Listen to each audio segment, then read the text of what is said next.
Na verdade, não entendeu porque faltou algum tipo de conhecimento básico sobre o Espiritismo. Então, a intenção desse trabalho é a gente tentar suprir essas dúvidas que eventualmente vão ficando no dia a dia, tá bom? E também transformar o trabalho numa coisa mais próxima, né? Porque aí a gente pode desenvolver uma ideia, né, de maneira mais interativa com vocês. O que é importante nós lembrarmos deste dia de trabalho é que aqui falamos sobre Espiritismo, estamos dentro de uma casa espírita, né? Não tratamos de política, por exemplo. Por quê? Não condiz com a realidade do trabalho que a gente desenvolve, né?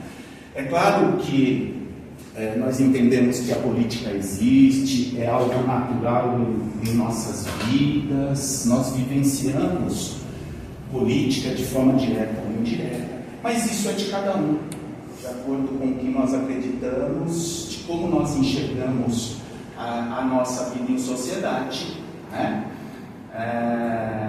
E aí, aqui dentro nós não temos partido, nós não temos ideologia política, então não falamos sobre isso. Assim como não falamos sobre outras religiões, né, gente? Não falamos sobre outras religiões porque não temos a menor condição de falar sobre o que nós não conhecemos. Como nós podemos falar sobre outra religião se nós não a vivenciamos, se nós não a estudamos? Bom, então não falamos nem sobre política, nem falamos também sobre religião, tá bom? Esse é o nosso objetivo do trabalho de hoje: tirarmos dúvidas sobre o Espiritismo. Bom, combinado? Faltou avisar alguma coisa? Então, como o próprio nome do trabalho diz, a pergunta está com vocês.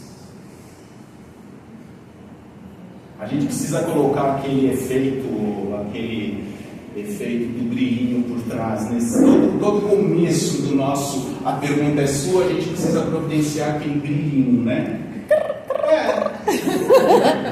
Diga, menino.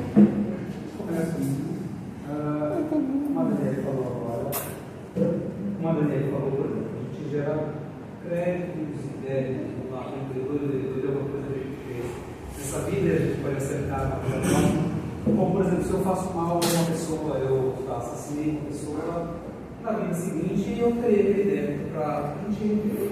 Mas digamos que esse assassinato foi uma legítima defesa. Veio um bandido, veio fazer mal à minha família, e eu, com legítima defesa, acabo matando essa pessoa. Eu gero assim também um débito para a vida futura? Tá, essa pergunta é muito interessante, né? Vamos imaginar o seguinte: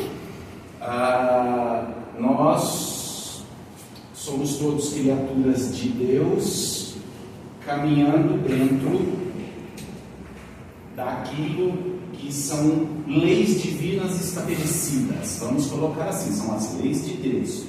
E dentro das leis de Deus, nós não devemos tirar a vida sob qualquer condição, né? A do outro, a nossa, tá certo?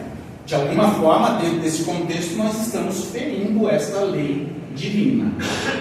Vamos imaginar, dentro do contexto da sua pergunta, que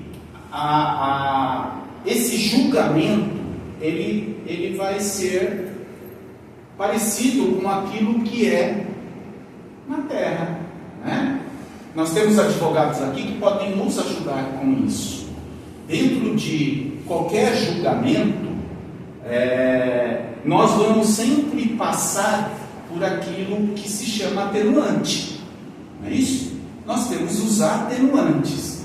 Os atenuantes que a lei humana tem mais ou menos estabelecido dentro de cada crime, do grau desse crime, como ele vai atuar dentro daquilo que é penalização.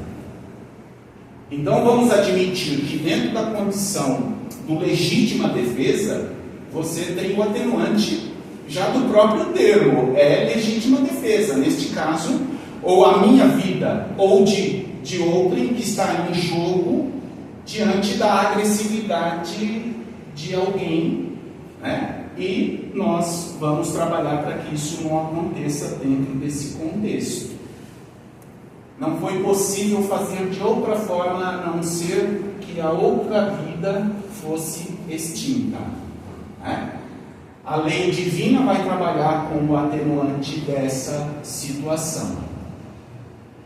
Agora, o que nós precisamos estender dentro desse entendimento é que este atenuante, quando falamos da lei divina, nós vamos ter condições de uma avaliação que a lei terrena não pode, não consegue avançar.